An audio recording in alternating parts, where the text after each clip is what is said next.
Hare Krishna. Namo Vishnu Padaya Krishna Prasthaya Bhutale Srimati Bhaktivedanta Swaminiti Namane Namaste Saraswati Devi Gauravani Pracharni Nirvisesa Sanyavari Paschachade Satani.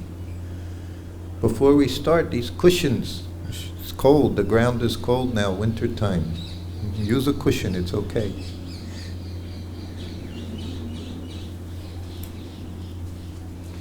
I know my legs, just from touching the cold ground, puts stress on the muscles now as it gets colder, as you get old, huh? Everything. One of my godbrothers, very good friend, he said, old age is not for sissies. So, as Dharmatma Prabhu mentioned this morning, this is going to go on. This is my last day today, and then Daiva Shakti Mataji will be here for 3 days.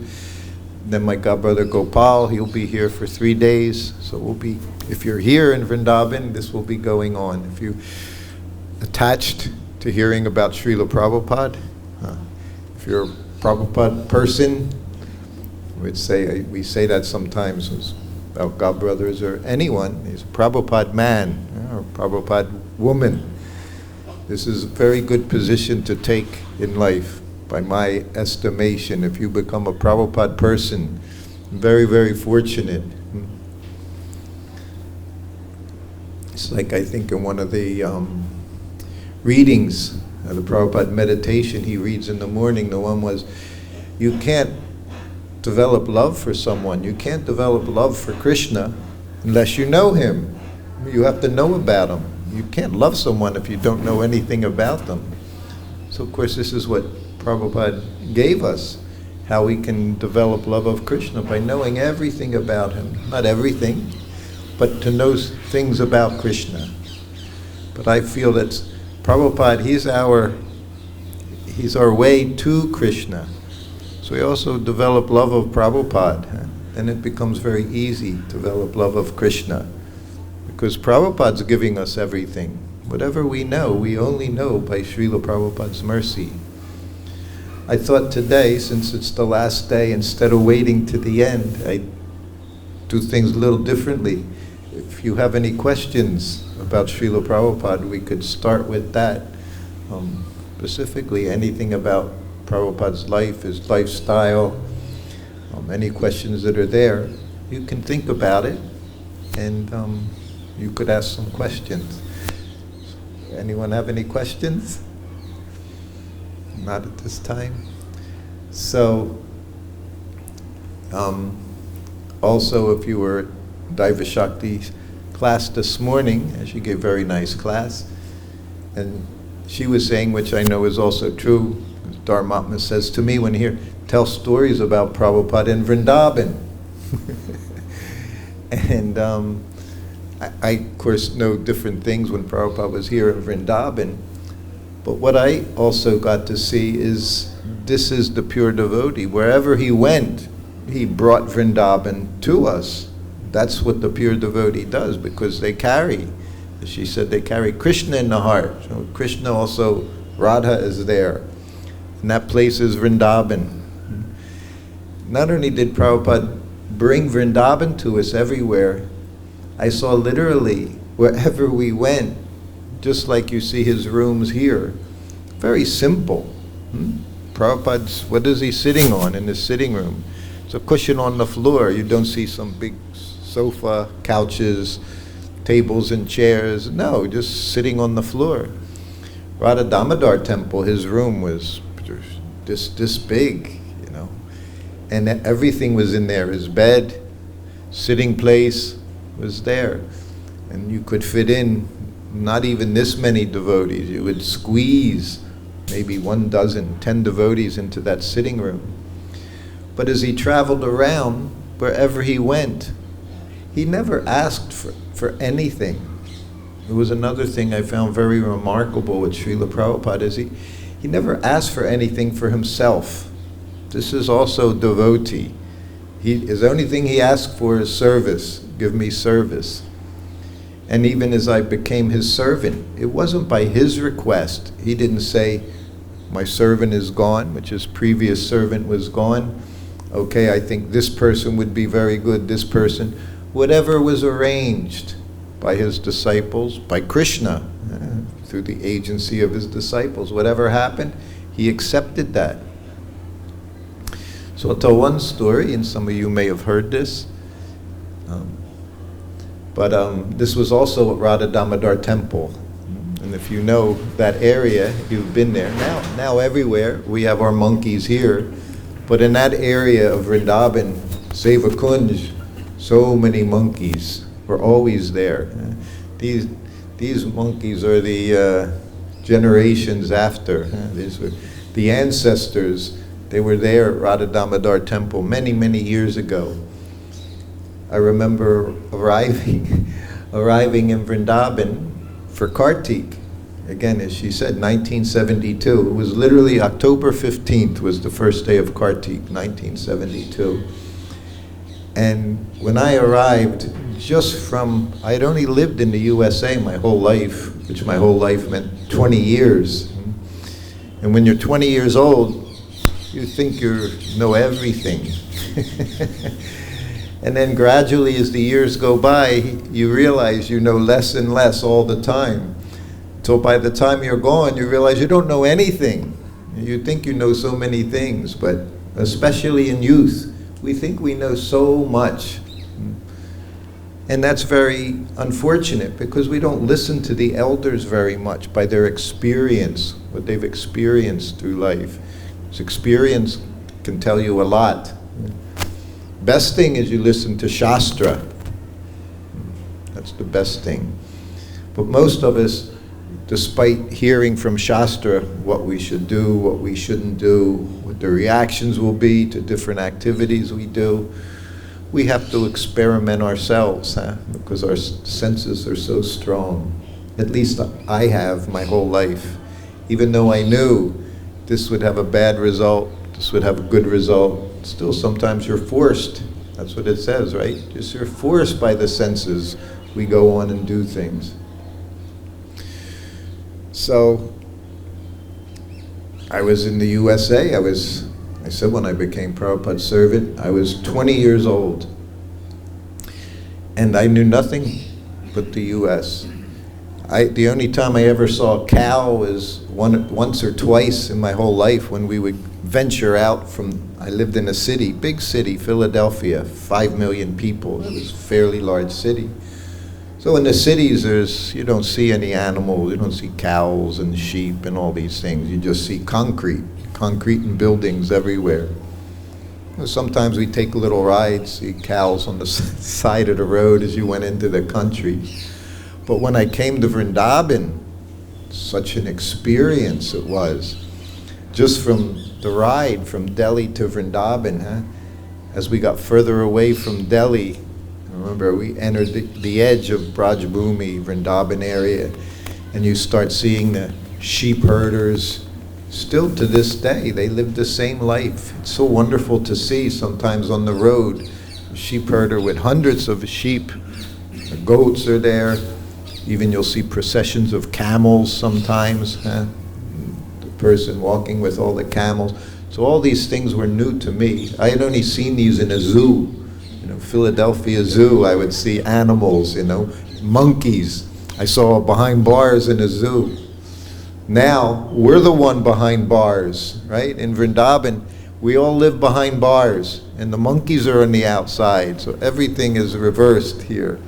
We put up wire, electrical wires, but we're the ones inside. They're roaming freely everywhere. There they are, they're right there. Eh? We're in a cage.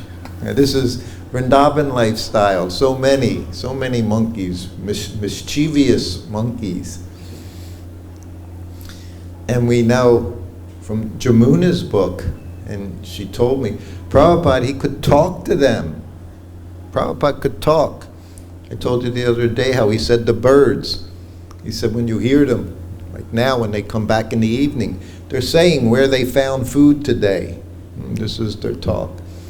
I even saw an article recently, they said how cows talk with each other. They have their moos. We just hear moo, but there's so many different variations in which they're saying different things to one another. So everyone's communicating. All the animals are communicating. Monkeys are certainly communicating. So just coming down the road to, at that time, Radha Damodar Temple, I would see the camels picking at the leaves of the trees. And just like it says, I saw that, it was recently in South Africa. We went to reserve, which is thousands of acres, literally eating from the leaves from those trees with thorns in them.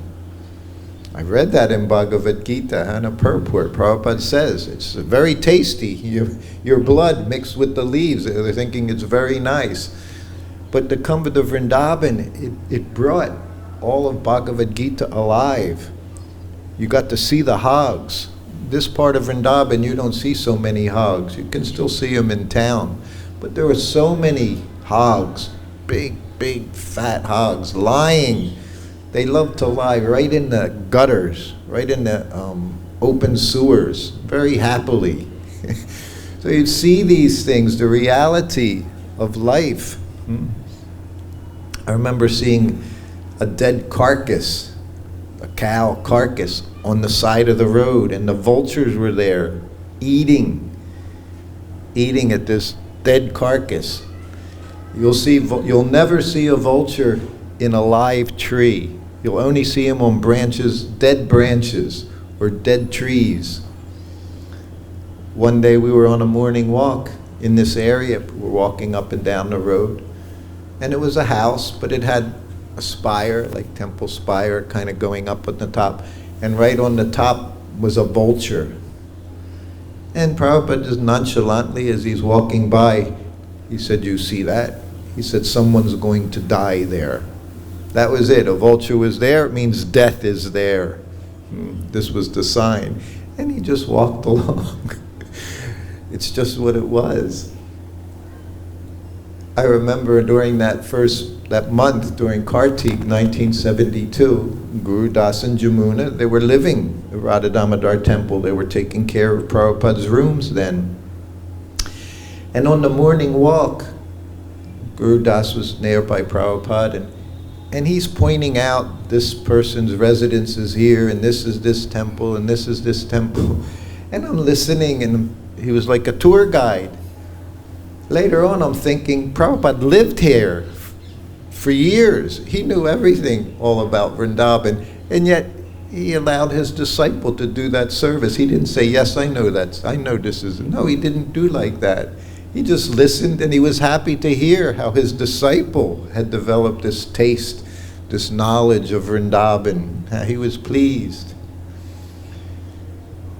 And in the morning walk, everywhere, Prabhupada stayed in this house. This is Prabhupada's home.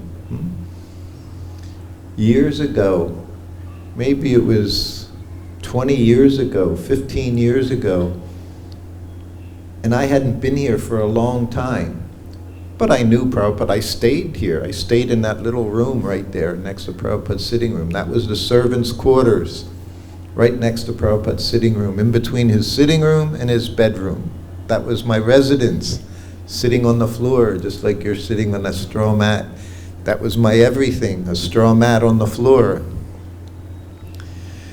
And what was I going to say?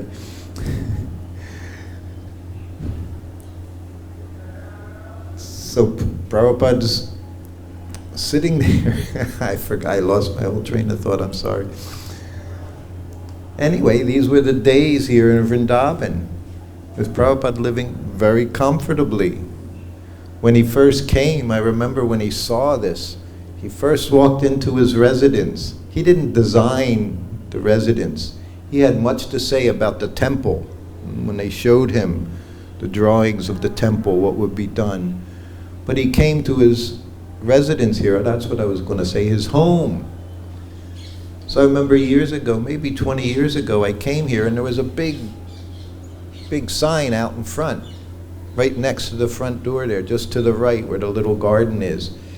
And it said, Prabhupada Museum, and it had hours on it.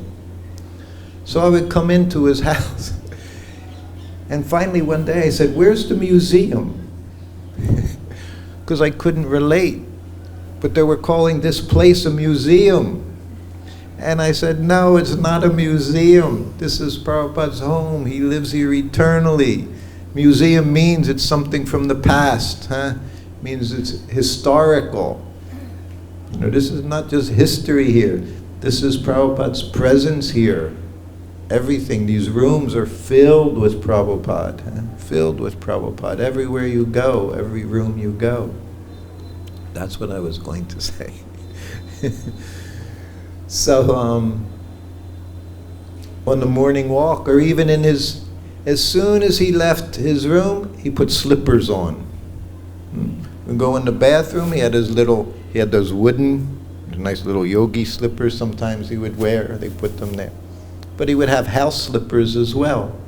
So when he walked around, he would have his slippers on. And as soon as he walked out the front door, he had shoes on. He had his canvas sneakers, we called them then. Now they're trainers, you know, much more nice trainers. And he always had those saffron. They would try as much as possible. They would buy these white sneakers and dye them saffron. And one day we're on a morning walk, and one of the devotees says, Prabhupada, when we're in Vrindavan, because here you see, everyone walks around barefoot, and so many walk around, and they tell you, you walk barefoot. Govardhan Parikram, you walk barefoot around Govardhan. Prabhupada never walked barefoot outside of his rooms, never. So the devotee said, Prabhupada, when we're walking in Vrindavan, should we wear shoes or not? He said, you should follow in my footsteps. And if you looked at his footsteps, they had shoes on. So that was, I always say that to devotees. There's many opinions. Well, there's two opinions. You do or you don't. So my opinion is we follow in his footsteps. We're not better than Prabhupada. I know one devotee that died just by walking barefoot around Govardhan. Got a little cut, became infected, went back to England. A couple weeks later, he had sepsis, which means the whole body is infected. Then they put him in induced coma, and he never came out of it. So Prabhupada was practical. And I see also the local people, some of these Indian body people, they can walk barefoot. Their barefoot is hard like stone on the bottom. But us Westerners, not so much. Some of us, we have very soft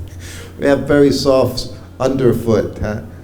So shoes were there. So that's what Prabhupada said, you follow in my footsteps. I told you, one of my sweet services was putting Prabhupada's shoes on as soon as he was going outside. So that was also here in Vrindavan. So Prabhupada, thing I learned most, everything I learned was most valuable, but was use your common sense. Prabhupada taught us common sense. And he said, Krishna consciousness is common sense. It's not some big difficult, it's common sense. We're all part and parcel of Krishna. To serve Krishna is common sense. That's our business. And he said, and if you don't have common sense, find someone that does. That's also our business. We seek shiksha from people that know, people that understand. And this, all you hear is very nice, because what I saw is you can read so much in the books, but Prabhupada, he was living Bhagavat. He was a living Bhagavatam. He gave us the example of what we read. We can read so much, but we can have no common sense. Prabhupada showed us how to execute Krishna conscious lifestyle.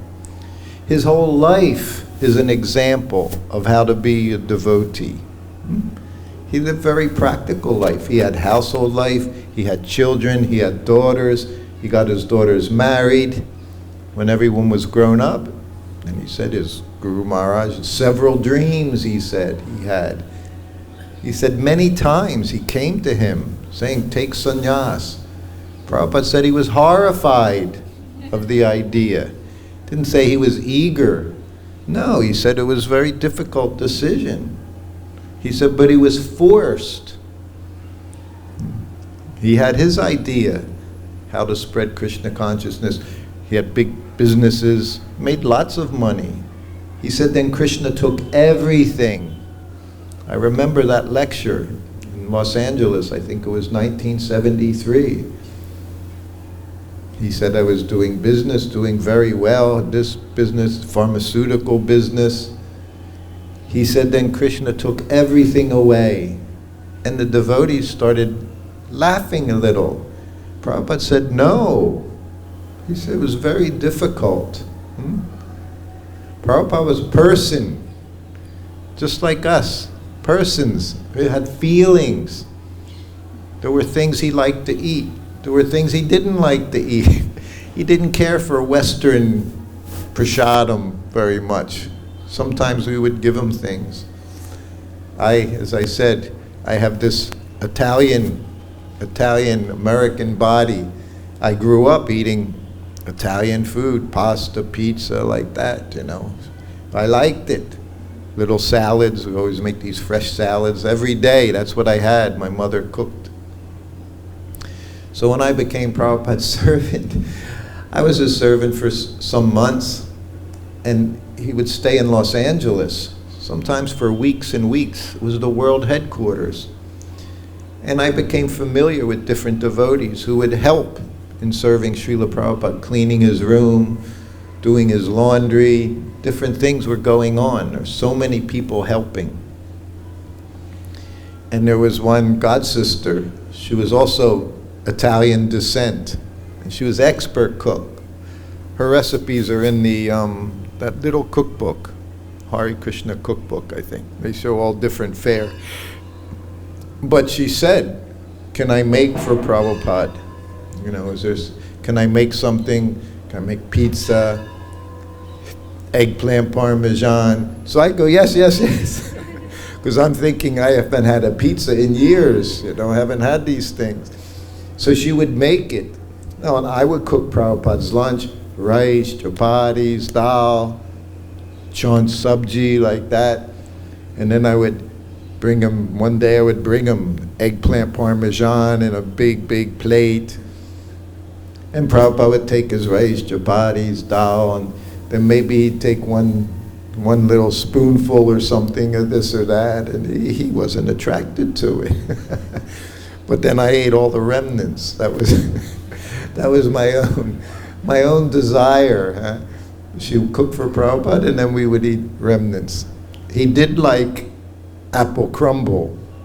In Australia, a devotee made apple crumble, which is a very British thing. And he ate it, and he asked for it the next day. But then again, that was it, finished. Even he liked it. It wasn't like it would become daily fare. No. I told you, chapatis. Every day I was making chapatis. I knew how to do some cooking before I joined him. Kirtanananda showed me how to cook. I was telling you Prabhupada's schedule. We're not going to get through that very well, his whole day. But is what part of the schedule was. Every day around 11:30, Prabhupada would take his massage. He didn't just take massage. While he was getting massage, the secretary would come in and read the mail to him. And then Prabhupada would dictate responses. The Sanskrit editor would come in with his questions about the verses, this word, that word. Prabhupada would respond. So it wasn't like he just sat there. Other things were going on. This was Prabhupada, always busy, always preaching. So even during massage, he was preaching. So before massage, around 10:30 or so, I would set up the cooker. There's a cooker in one of those things there. It's not the cooker, but it's a cooker. And the cooker had 3 levels, and Prabhupada's cooker was rounded on the bottom, and it had a rounded lid. And so that lid, you turned upside down, it was a wok. Just a small wok, this big around, but it was a wok. You could use it like a wok. So it was a very efficient machine. And the bottom, as Prabhupada showed me, we put cooked dal in the bottom. So you'd put your water, salt, turmeric, and some dal. I use split mung dal. And then in the center portion, there were holes around the edges. So in there you put all your cut vegetables. Whatever vegetables were available, you put them in there. Because they're going to steam from the dal cooking on the bottom. Then there's another level. The third level also has holes around. And in that level, there was like a katuri, big, that fit mostly right inside, and that's where you put his rice. And you added the water, 2 times water for the rice. And then across that was a little lid, and you would jam in a few more vegetables under that rounded lid. So it would set up the cooker. Then I made a chapati dough. Prabhupada told me 3 different kinds of chapati dough. There is your basic flour and water, chapati flour, whole wheat flour and water. Then here in Vrindavan, he told me winter chapati. Anyone know how to make winter chapatis? Instead of using water, you would get milk and you curdle the milk, little lemon or whatever, curdle the milk, and then you add the flour to the curd and whey. So it becomes heavier. Winter means you can eat better, better digestion. So that was another type of chapati. And then he told me about other chapati dough where you would make the dough and then you sit it in water. Then you leave it for half an hour, come back, and that's where you take out the, what's it called? If you do it a long time, you turn it into seitan, all the gluten. So it becomes also stronger chapati. And then when we were in Dallas, that's when he showed me how to use the cooker over 3 days. Those 3 days, I gave him massage in the kitchen, on the kitchen floor. It was a small kitchen area, because he wanted to show me how to use the cooker. And I also had never massaged him. So I was learning how to massage and use the cooker at the same time. My first 3 days with him. He did it 3 days. Everything's 3 with Prabhupada. So many things would happen. He would say something to you 3 times. If you refuse, you say it once, twice. 3 times, you just do it. So many 3s were there. But he showed me 3 days how to use the cooker. And we arrived there. He had a sitting room, had a bedroom. I had servant quarters. So he's showing me how to set up the cooker. He trained me in using the cooker and then made the chapati dough. So then after massage, I had to roll out the chapatis, but there was no rolling pin. He said, that's all right. He said, I'll show you how to make the chapati without a rolling pin. He said, and it's better this way. So then that was also, you just make the ball, the chapati, you do 2 of them. And then you put a little flour on each side, and you put the one flatten both of them, put one on top of the other, and start pressing 2 at once, not 1, you press 2. Then you keep flipping and pressing out. And you, without rolling, because rolling also stretches. This way, it becomes nicer, the chapati softer, like better. So he showed me that as well. So all these little things that I had no idea what to do, but he was showing me. So then, now imagine, the massage is 1.5 hours average, sometimes more, sometimes less. And when you massaged him, everything was the same. As I said, Prabhupada was very regulated in many ways, which I found very comforting. Ayurvedically a vata. Vata means you thrive on regulation. You thrive on warm food. And if things get out of balance, vata people, they get stressed. They get an anxiety. Pitta if things get out of bounds, they get angry. Hot, you say pitta's fire, hot. That's why you say hothead. That's pitta. Then there's vata, pitta, kapha. Kapha, they're just chilled. And they can gain weight very easy. Kapha, they're just kind of chilled out. So I was vata. So I liked the regulation that Prabhupada gave me. So then we would set up the cooker. Now that cooker would be on a flame for an hour and a half. You've got vegetables in there steaming for 1.5 hours. You know how long it takes to steam your basic potato or whatever? Maybe 15 minutes, it's finished. But somehow you had to steam them and not overcook them. So he showed me that, and many people could not master the cooker. Some of his servants, they just couldn't cook. We won't mention any names. But he showed me and I learned, and you just put the flame on very low. So it would take a long time before it would even reach, not even a boil, just a little rumble on the bottom. So magically, after an hour and a half, everything was perfect. And it might be an hour, it might be an hour and 45 minutes. Because everything you did, he orchestrated. And I learned that very quickly. When you massaged him, it wasn't you just, like you go get a massage, someone gives you a massage for an hour, they go here, they go there, you don't say anything, they just do something. Prabhupada, as soon as you touched his head, with sandalwood oil, the head was massaged with sandalwood oil. Why? Rest of the body was mustard oil, but the head sandalwood oil. Why? Cool. We don't want to be hot heads, we want to be cool heads. Prabhupada said, keep a cool head.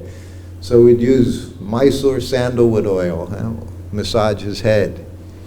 And you didn't take your hands off his head until you got the nod. Because I did it. I learned. He let me do it 3 days in a row. I was with him for a year before I even did it, and I thought, I've been doing this a year. Every day. I'd do his back. He'd massage his back for half an hour, and he would just sit there very comfortably like you weren't doing anything. He said to me, you can massage my back as hard as you want.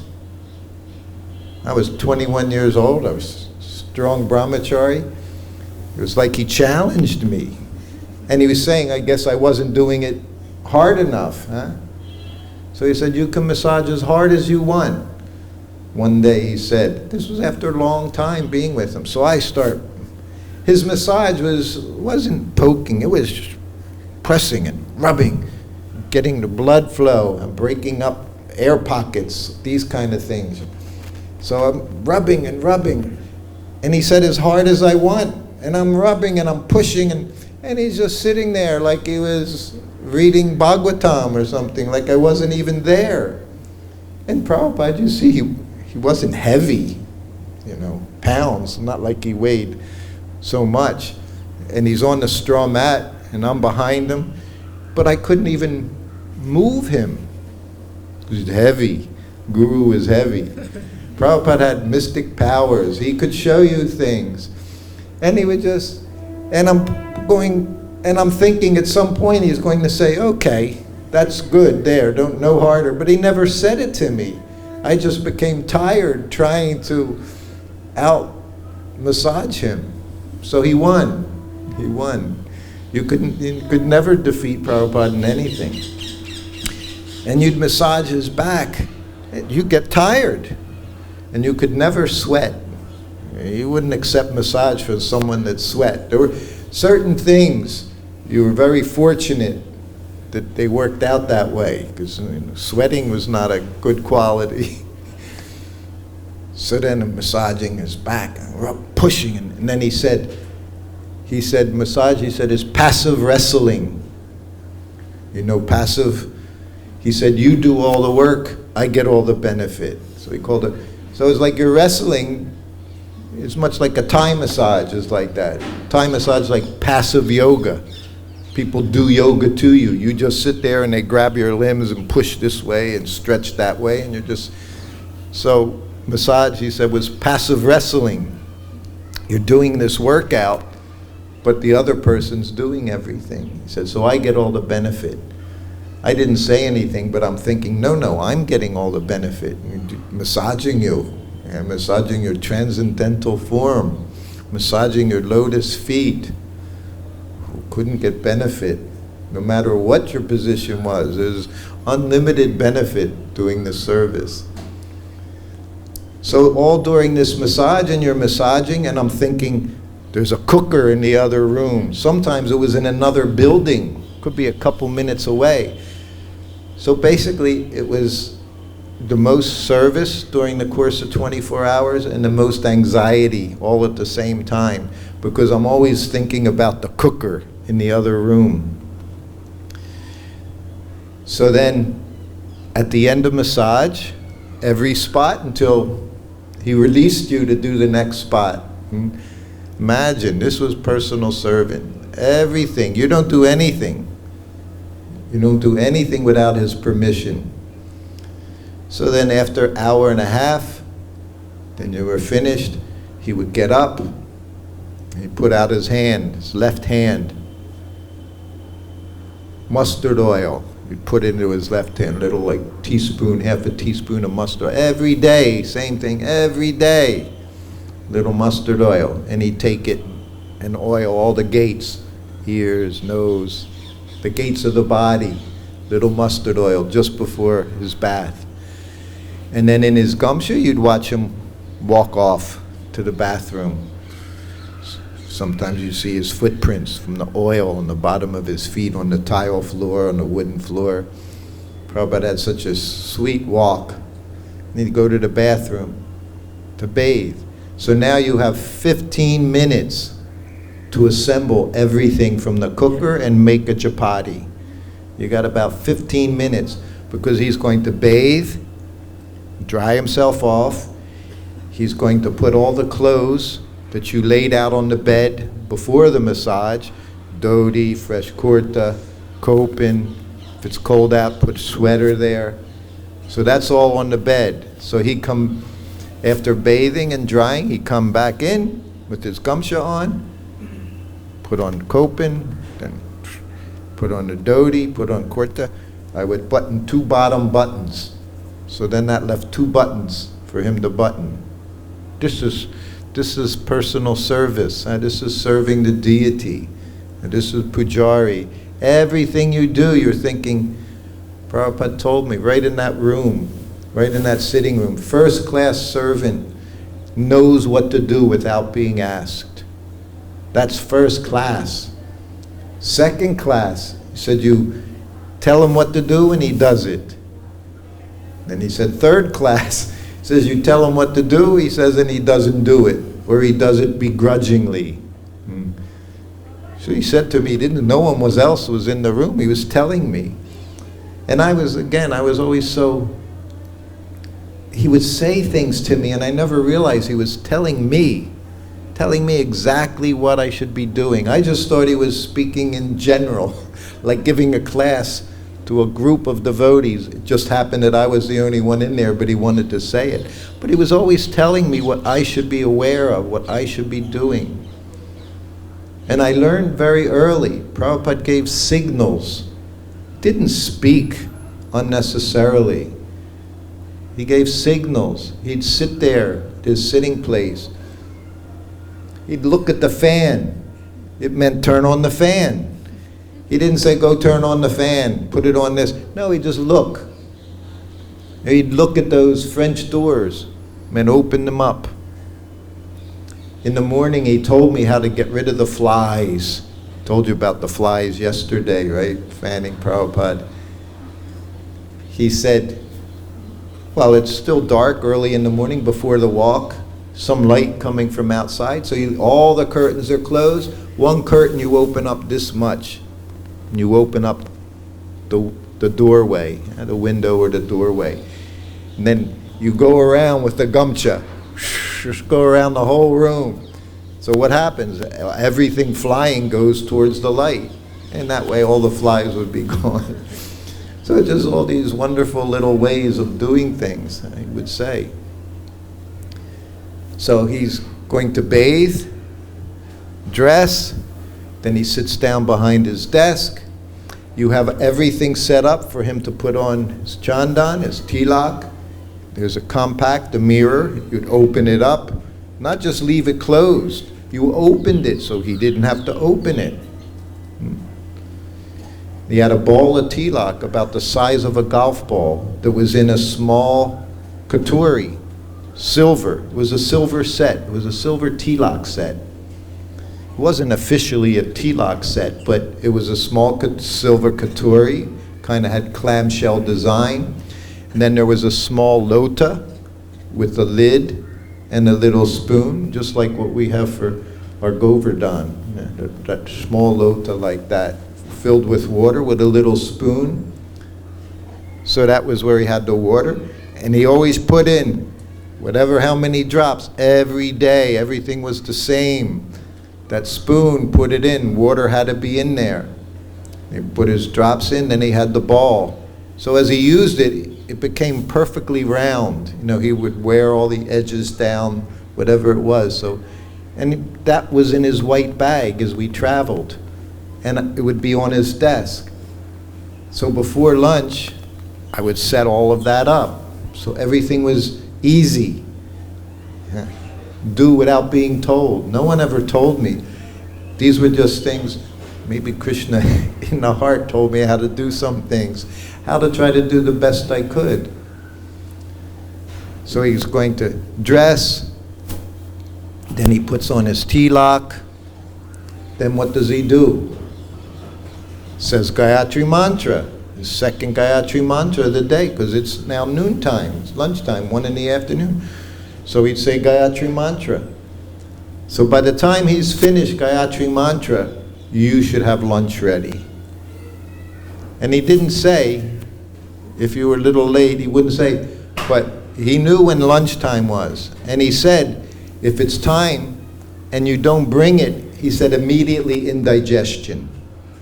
Because already the stomach knows. This is how regulated Prabhupada was. And this is also science. This is Ayurvedic.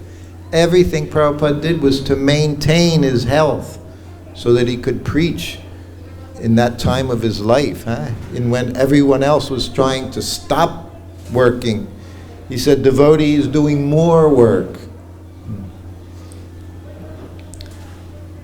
So by the time he's putting on tilak, saying Gayatri, now I've taken all these vegetables, I put the lid down, became the wok.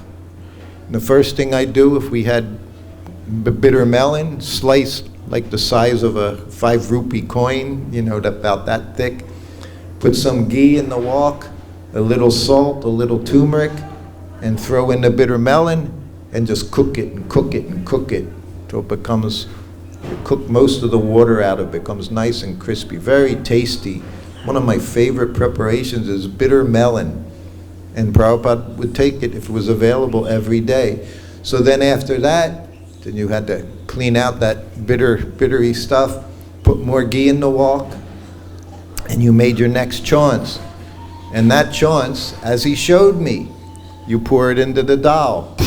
You know, you pour it into the hot dal, hot chaunce. But only half of it, because the other half you're going to put some vegetables in. Efficient. Prabhupada was so efficient. So now with the one chaunce, you've done 2 things, and you already have 3 preparations. Then what other vegetables were there, you'd combine them this way, that way. He showed me different things. Cabbage and potatoes, eggplant potatoes. Whatever you had, you would work with. Of course, eggplant tomato, different. And I only knew of like 6 different spices. So things weren't vastly different from one thing to the next. But I have to do all this very quickly because he's getting ready to eat lunch. So then after everything is there on the plate, then what's the last thing you do? What's the last thing you make? A chapati. that dough that's been there for about an hour now. So chapati, it sits for a while. Dough sits for some time, it becomes better, you know. Not that you just make a chapati dough and you start making chapati. No, it should sit, you know, a little bit. And they were medium-sized chapatis. And they were thin, on the thin side, not thick, thick, thick. So then you roll out a chapati. And what has to happen? It has to puff up like a balloon.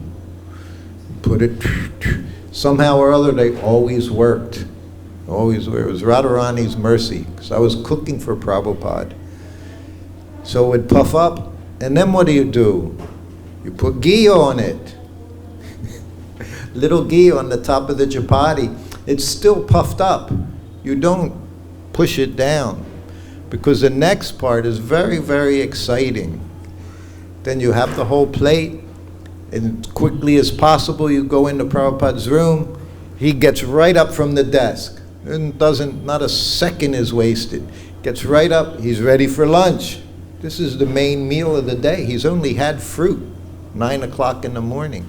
He's ready to eat, it's 1 o'clock in the afternoon. So you put the plate down.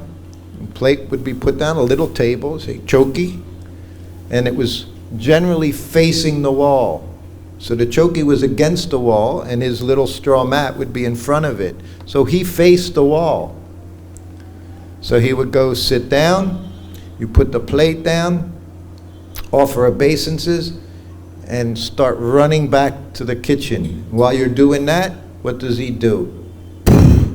Pushes that chapati down. That was ecstasy to see him. Every chapati you brought, and then you would just go back and forth, back and forth, back and forth. You make a chapati, one chapati, not 2, 3 chapatis, one chapati at a time.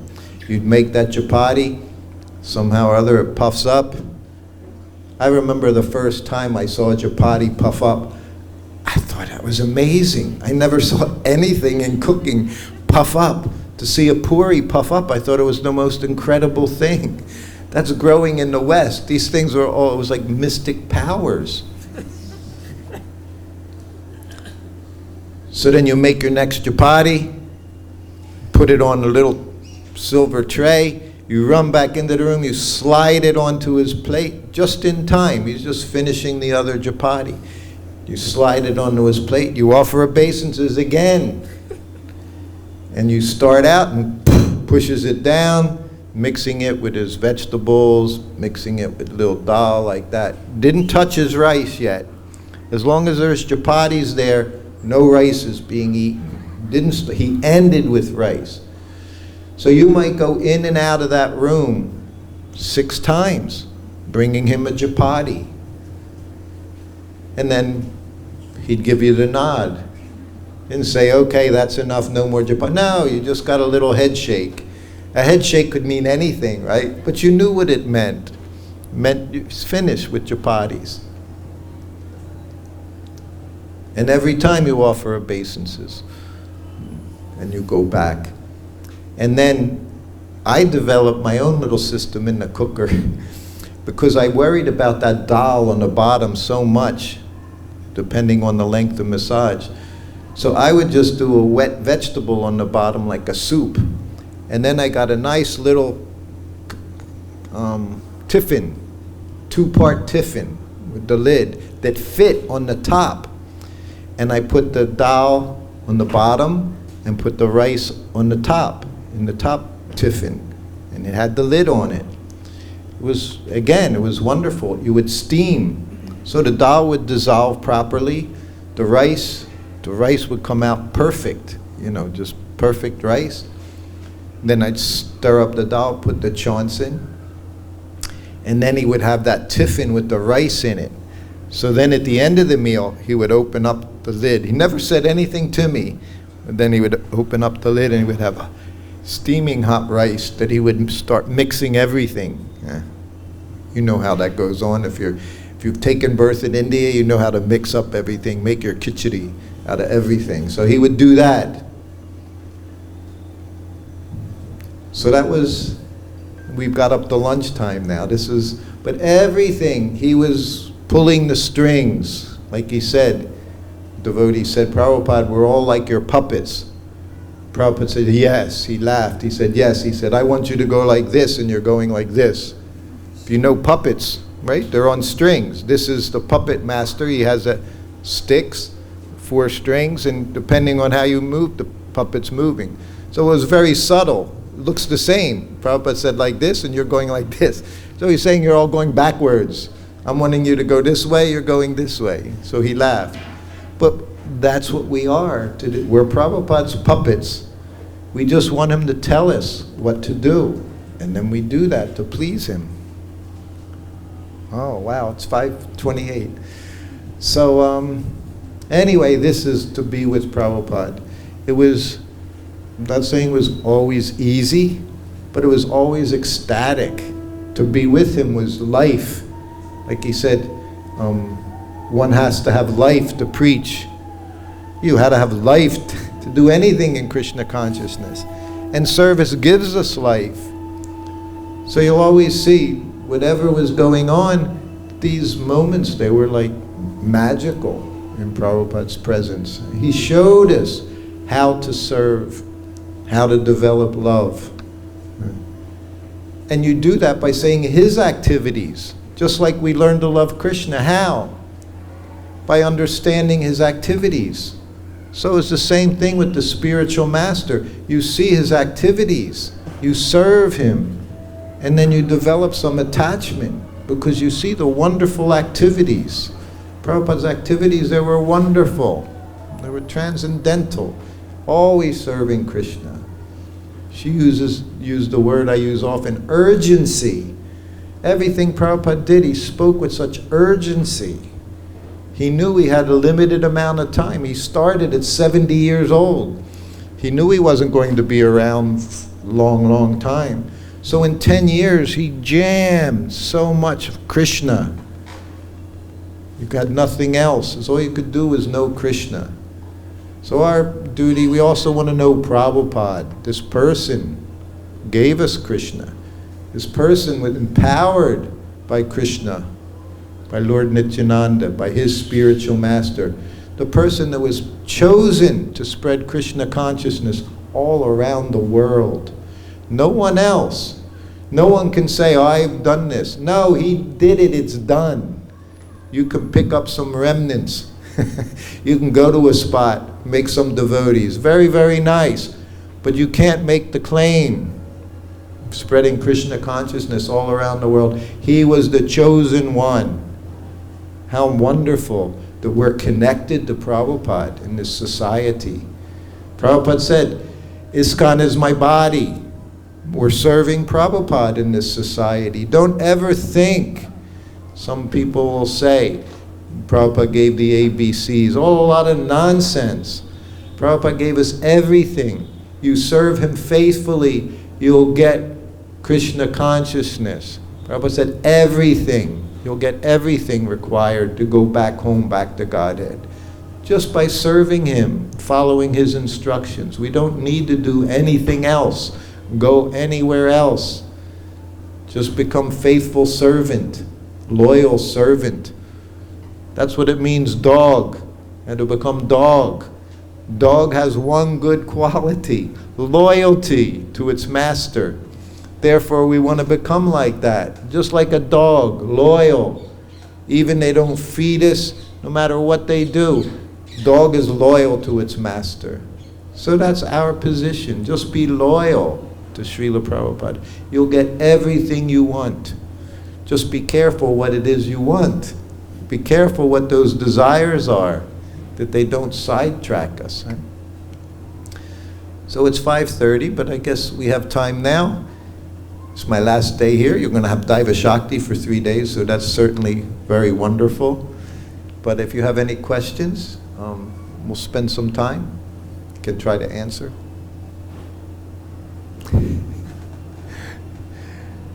Any comments? Must be something. No? I know you can. Everyone's very shy here. Huh? Yes. You said that whatever Prabhupada said, you are used to do this. But how we understand that what our Diksha Guru, Disha Guru. Without using our mind, how to surrender? By your intelligence. We surrender. Prabhupada said you surrender by your intelligence. You don't give up your intelligence. You know, devotee, you have to use your intelligence, but with your intelligence you surrender. But that surrender means we choose spiritual master and then we do what he says. We give up that independent spirit. We ask, as Prabhupada said, how can I serve you? But I've had people, they come up to me sometimes and they say, I like this, like that, I want to do this, I want to do that. I say, are you initiated? They'll say yes. I say, well, why are you asking me? I say, ask your spiritual master. But they don't ask because they're afraid of the answer. So they'll ask me to get justification to do the things they want to do. You take a spiritual master, that's it. He says you should do this, that's what we should do. So to pick and choose spiritual master, one, use your intelligence. You should understand you're developing a relationship. Prabhupada said eternal relationship. It's not just a one-off thing. It's eternal relationship. So we have to use our intelligence. Not about the mind. And how do we get intelligence? By chanting, by reading, and by hearing. You have to hear from that person. For us, I have to say, it was very easy. It was Prabhupada. We didn't have a choice. We didn't need any other choice. We knew. There was no question. We dove in. I was in the temple 3 months. I was initiated, first initiation. I would have gotten initiation after 1 week if they allowed me to. Because just everybody you were around, you could see that spirit, that devotion, the dedication to Prabhupada, everything they said about him.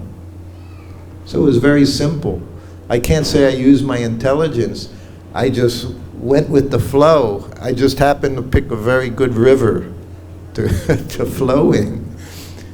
And then you find out, after some times, it requires intelligence, it requires a lot of determination to follow, to go on, despite so many different things. You become married, you have children, you have to think how to maintain. If you're brahmachari, it's austerity. You got to think you got to stay very, very compact. Be very careful. And again, everything goes to the spiritual master. That's brahmachari. So whatever we do requires work. Prabhupada said, comfortable life and Krishna consciousness don't go side by side. Just like here, you come to Vrindavan. Not that we should seek very comfortable lifestyle. Everything. Prabhupada always said, bare necessities, that's devotee. Whatever Krishna provides, that's what he did. I had a whole other idea. I was going to tell a story about Prabhupada and the monkeys, and anyway, that all disappeared. It's another time. So yes, you have to use your intelligence. And you have to find people you have inspire you. Prabhupada, whatever you do, Prabhupada's our Shiksha Guru, preeminent Shiksha Guru. That's ISKCON standard. All his books. He gave all these books for all of us. We say 10,000 years. He took everything. He took the Bhagavatam, the Gita, all the commentaries by all the acharyas, Ramanuja, Vishwanath Chakravarti, Sridhar Swami, all these, and he made it all understandable to us. So that's the first thing, is become conversant in Prabhupada's books. And that's why, as she said, to give someone a book, you're giving them Krishna. Prabhupada said Krishna is in every word. They just open it up. They've already changed their whole life. They may not even know it, but it's the most we can do for anyone. And that's our business, is try to make the whole world Krishna conscious. Any other questions? Hare Krishna, yes. Yes. I think I heard most. I think his question is, for us, like you say, see, especially being born here in India, born in an Indian family, all these deities are there, demigods are there. I consider we were very fortunate in the West. No, I grew up in Catholic faith, Roman Catholic Church. I went to Catholic school for 14 years, Catholic grade school, Catholic high school, even Catholic college. When I was 6 years old, second grade, right, in grade school, one of the nuns, we call them nuns, the sisters, picked me as a altar boy. I guess I just had a certain nature that out of a classroom of 50, 60 people, they would try to find a few altar boys. Altar boys like Pujari. You're there in the church ringing bells. I was ringing bells 6 years old. So I had that background, but I was 19 years old and totally disenchanted with the material world, suffering. I went from everything was okay to nothing was okay, just like that. But I had nowhere to turn. I didn't read.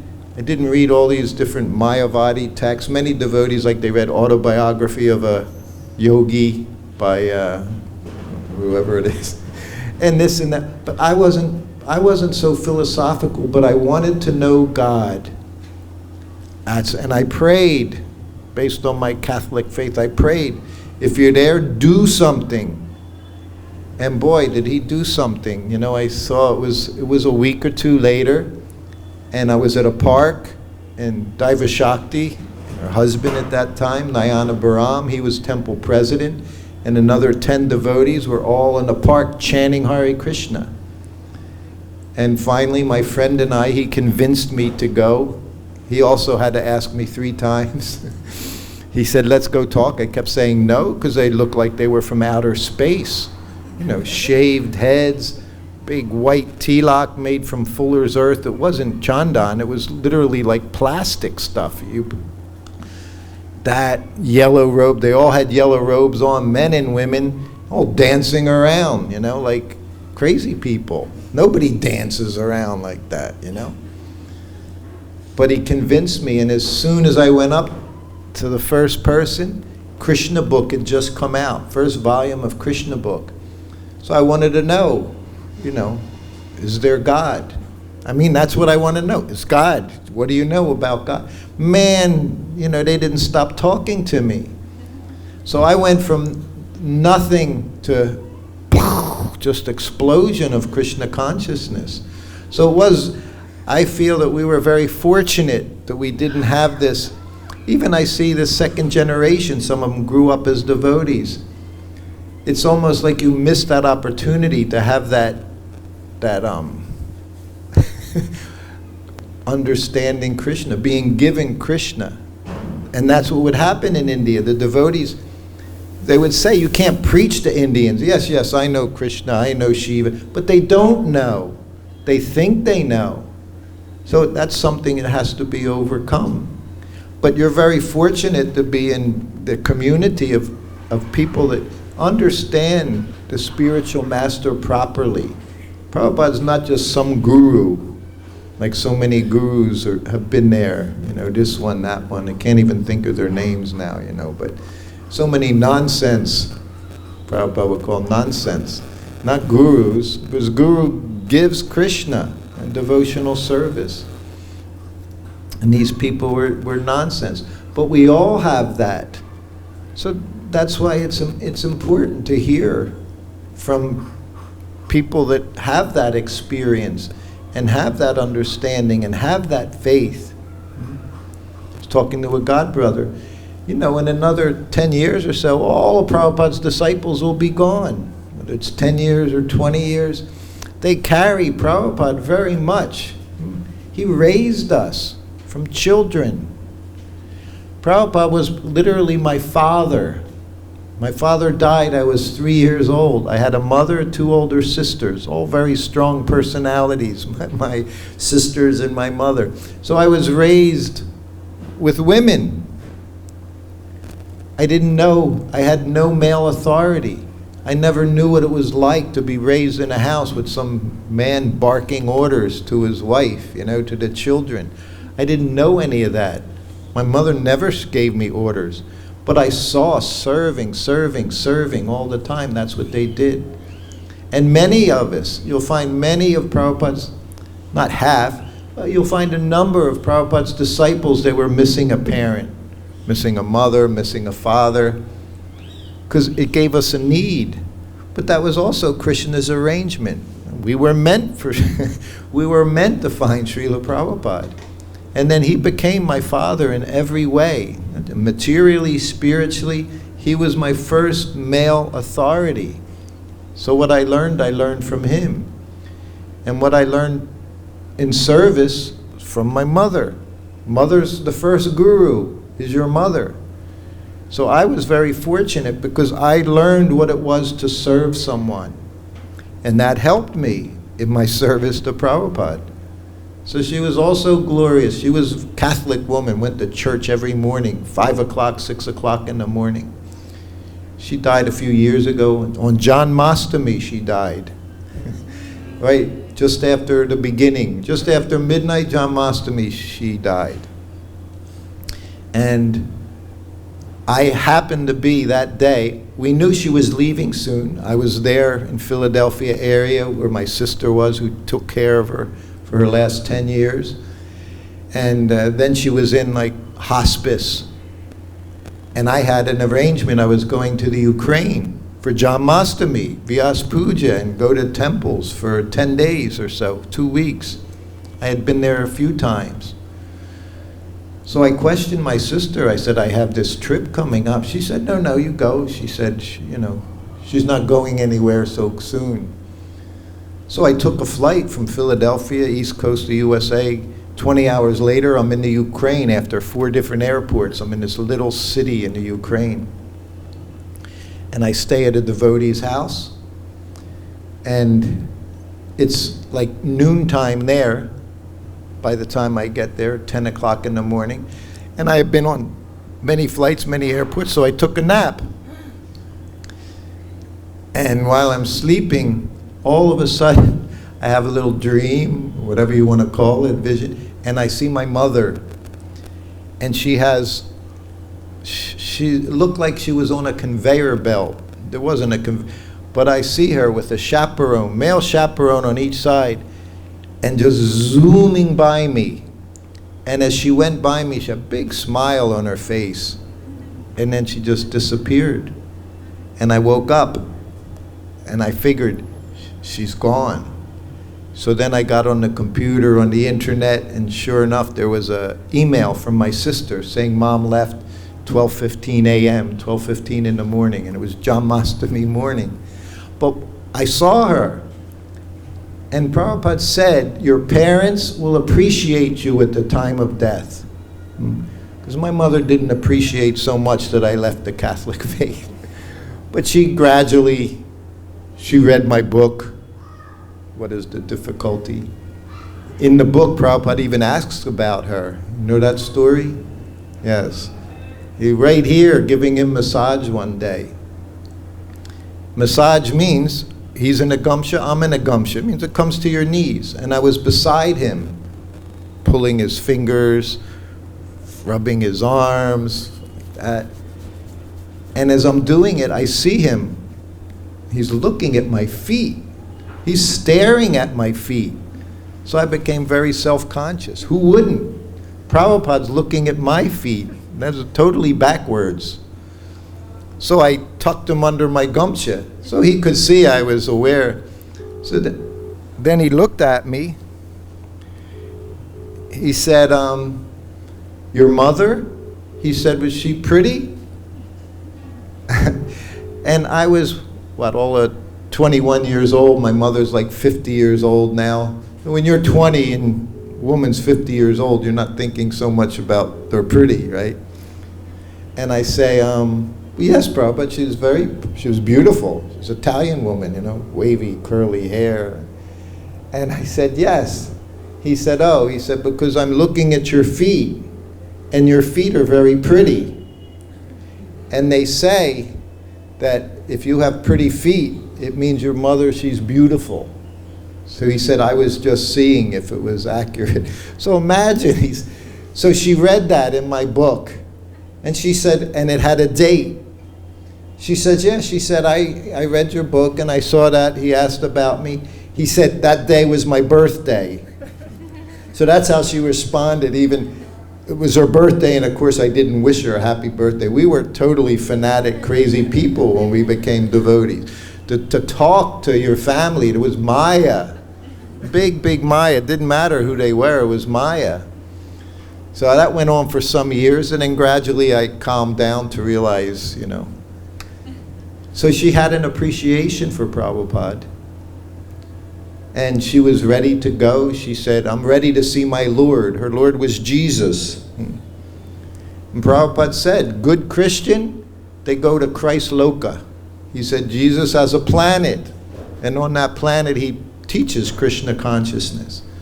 So I saw her. I have no doubt. I saw her leaving her body, going to wherever she was going with some it was so fast I couldn't describe even who was with her, but it was nice people. It wasn't nasty people. So that was Prabhupada's mercy. Even it's just me doing a little service. She was blessed. And that's what Prabhupada said. Your parents, they'll appreciate you at the time of death. That's what it means. Because you become devotee. So you'll help everyone just by remaining devotee in Krishna consciousness. That's our job. That's how we can do the best for everyone in society, particularly our family. Not that you have to do anything else. Just be a devotee of Krishna. Okay. Thank you all for being here each day. It's been very wonderful having you. When I see people that will sit down and hear about Srila Prabhupada, I say you're the most fortunate. You'll have your love for Srila Prabhupada. That'll carry you through your whole life. You just keep it. You try to serve him in his mission, his ISKCON society. As I said, he said ISKCON is his body. He also said, I am ISKCON. He said, him and ISKCON, none different. So don't let anyone try to diminish Prabhupada or his society. Difficulty is everywhere. Like I said yesterday, he said, you show me that place where there's no Maya. We're in the material world here. Even Vrindavan, Prabhupada said it's replica Vrindavan. The modes of nature that are going on. Birth, death, old age, and disease are going on here. It's the spiritual world, but it's replica. It's that oneness and difference are there. But we're blessed to be here by Prabhupada's mercy. Otherwise, none of us would be here. So appreciate him. Pray to him that you don't fall away. You don't come up with some better idea. It can happen. You want to remain humble in the presence of the deity, in the presence of the spiritual master.